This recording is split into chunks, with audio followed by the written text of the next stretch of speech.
Welcome to Dear Career, where we take the classic advice column and give it a modern career twist. In each episode, we'll be tackling real-life career dilemmas that so many of us face but don't always know who to ask about. Whether you're navigating a new job, thinking about a career change, struggling at work, or simply wondering what's next, we've got you covered. Between us, Nikki and I have more than 40 years of experience in career coaching, recruitment, and helping people navigate the ever-changing world of work. While every situation is unique, we'll share practical advice, honest perspectives, and coaching insights to help you think through your own career challenges. So, grab a cup of coffee, get comfortable, and let's open today's Dear Career.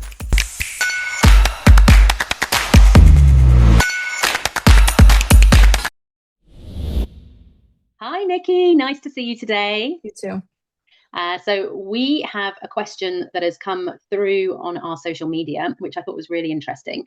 And it says, Dear Career, I recently started what I genuinely thought was my dream job. The role itself is exactly what I wanted, but now I'm here, I'm realizing the culture isn't what I expected.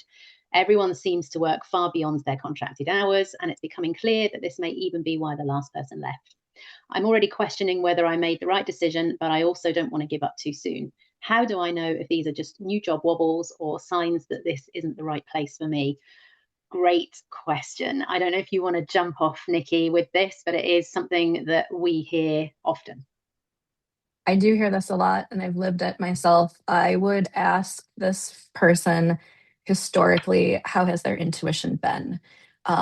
Some folks, it just takes a little bit of time to ease into a new environment, and they're the types of people that just no matter what it is, it's kind of uneasy in the beginning. And then there's others that know from the get-go this is the wrong place, and then they hang in there 2, 3 years because they don't want it to look bad on their resume.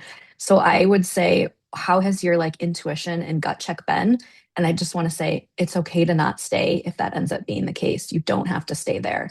But that doesn't answer their question of how do you know? What do you think, Julie?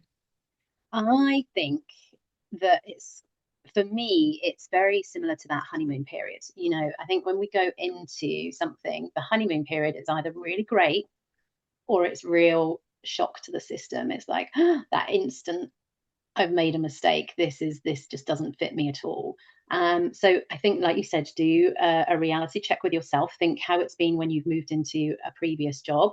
Have you had the same feelings of uncertainty? Have you perhaps had other people that have influenced your decision at the time while it's so new, which is natural because when we're trying to establish ourselves, we often hear a lot more loudly the noise that's around us from other people instead of having the confidence to make our own mind and our own decisions. So has that affected you before, to your point? But really thinking, is this a honeymoon period? Am I judging this harshly from the get-go? And actually, now that I'm talking about it, there is a book, and I think you've probably read it, Nikki, as well. I'm trying to remember what it was called or who it was by. It was about the 90 days, the first First 90 90 days. days. Yeah. Yeah. Yeah. Do you remember who wrote that? No, I don't, but we I'll can have look to it look up it and up. put it in the show notes. I'll have to have a look at it up because I know that that is exactly what this is all about, and it's got some really good points. And it's been a while since I've read it, but it definitely has some good points about um, what to expect during that first 90 days to address that unfamiliarity, not to jump super quickly to a rash decision. And then I would say perhaps separate yourself or separate the job from the culture as well along those lines. It could be that it's not necessarily the role, but it's the other people that are having being a little bit disgruntled with the company in whatever position they're in and whatever role they're in. So really bed yourself in and think, okay, I'm gonna give this a good shot and then come back to this at a later point and address it again. Yeah, I agree with that. I think I would just end on very similar advice. Figure out how to work within that culture in the way that's best for you and not trying to prove yourself. So, for instance, sometimes some of the things like, checking email 24/7 or getting really contentious in staff meetings, like you don't have to always be part of sometimes the negative aspects of a culture. And oftentimes, a company's culture changes as they make new hires. Yeah. So they could be trying to change this through new hires like yourself. So I would take a look at the bigger picture of what else could be changing within that company based on their growth, based on their hiring, just based on positions that may turn over. So try to see the long picture and not Yeah. just like the first 90 days too, because it could be very different in a year. And, good luck, hang in there. It's a really tough space to be in. And I think working with a coach could be helpful on that to figure out what of this is an emotional reaction versus Yeah. where are the right strategic career moves to make. Yeah, absolutely. And also, it could be, I mean, does leadership acknowledge it in any way as well? If you're really at that point where you feel you've jumped into this role and it is expected, you feel the pressure on your shoulders, you're working much longer hours, and you simply cannot keep up with what is being expected of you.